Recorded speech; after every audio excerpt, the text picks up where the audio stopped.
Homeward Bound, March 5. It's either or. He who is not with me is against me. Matthew 12, verse 30.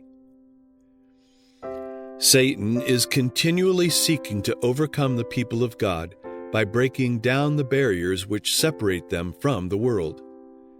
Ancient Israel were enticed into sin when they ventured into forbidden association with the heathen. In a similar manner, our modern Israel led astray. The God of this world hath blinded the minds of them which believe not, lest the light of the glorious gospel of Christ, who is the image of God, should shine unto them. All who are not decided followers of Christ are servants of Satan. In the unregenerate heart there is love of sin and a disposition to cherish and excuse it. In the renewed heart there is hatred of sin and determined resistance against it.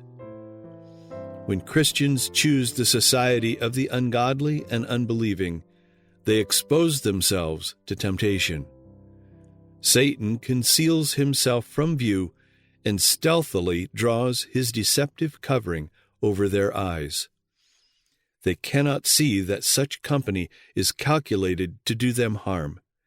And while all the time assimilating to the world in character, words, and actions, they are becoming more and more blinded.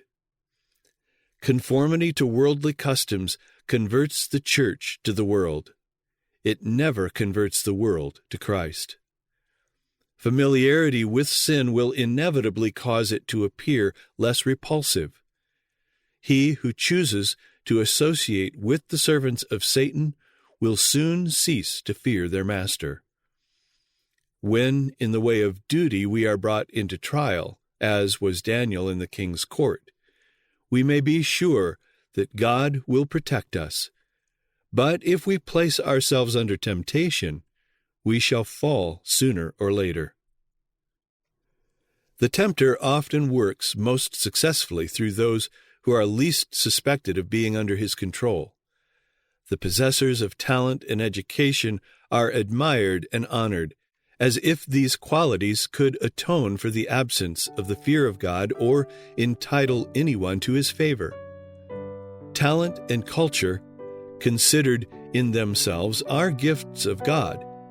But when these are made to supply the place of piety, when, instead of bringing the soul nearer to God, they lead away from Him, then they become a curse and a snare. The opinion prevails with many that all which appears like courtesy or refinement must, in some sense, pertain to Christ. Never was there a greater mistake. These qualities should grace the character of every Christian, for they would exert a powerful influence in favor of true religion, but they must be consecrated to God, or they also are a power for evil. The Great Controversy, pages 508 and 509.